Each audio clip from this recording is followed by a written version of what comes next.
Hello, तुम्हा सगळ्यांना स्वातंत्र्य दिनाच्या खूप खूप शुभेच्छा.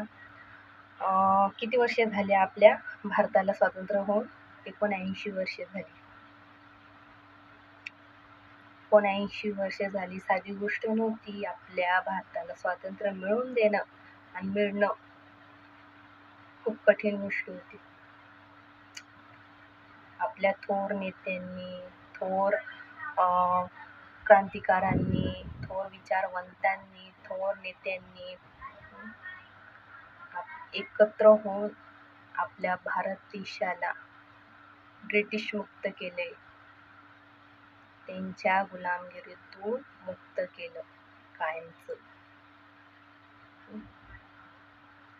विचारवंत त्याच्या सहभाग होते आपले महात्मा गांधी, रवींद्रनाथ टागोर, सुब्रमण्य. अजून महिलांनी एकत्र होऊन महिलांना आधार दिला, त्यांना त्या स्वातंत्र्य लढ्यामध्ये त्यांना प्रोत्साहन दिलं. जसं सरोजिनी नायडू आहे आपले, प्रीतिलता, कस्तुरबा गांधी यांनी एकत्र होऊन या महिलांनी महिलांना प्रोत्साहन देऊन त्यांना चळवळीत आणलं. त्यांना एकत्र होऊन ते सहभागी झाल्या. मग आपले क्रांतिकारी सुभाषचंद्र बोस, भगतसिंग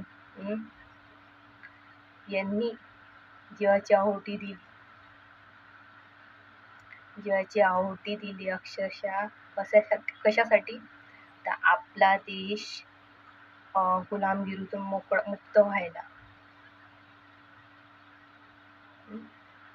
डॉक्टर बाबासाहेब यांनी समाजामध्ये अस्पृश्यांना त्यांना वर आणलं.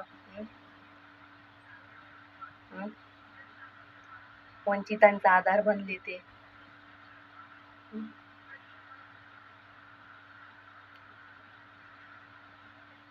1857 हा लढा चालू झाला होता आपला भारताचा, आणि 15 ऑगस्ट 1947 रोजी हा भारत इंग्रज मुक्त झालाय. किती योगदान दिलंय. आणि आपण भारतात इतकं त्यांनी करून गेले, मोकळं भारत आपलं मुक्त केलं त्या गुलामगिरीतून. आणि आपण भारतात राहून जातीवाद करतो, भेदभाव करतो. जरा सुधरा, एकत्र राहा.